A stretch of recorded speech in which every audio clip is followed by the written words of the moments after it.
अशी टम्म फुगलेली चपाती कोणाला नाही आवडत आणि एकदम नरम आणि मऊ लुसलुशीत होते. चला तर कशी बनवायची बघूया.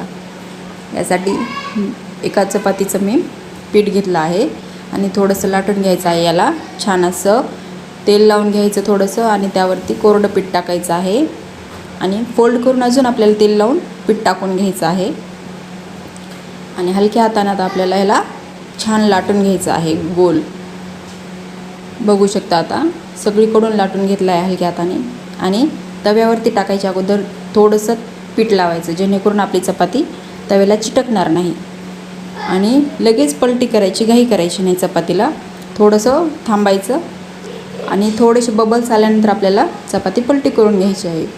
आणि बघू शकता आता आपली चपाती फुगायला लागलेली आहे.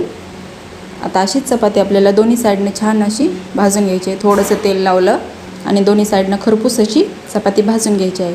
अशा पद्धतीने जर चपाती कराल तर एकदम नरम राहते आणि मऊ लुसलुशीत, अगदी दुसऱ्या दिवशी पण चपाती ताजी असल्यासारखी राहते.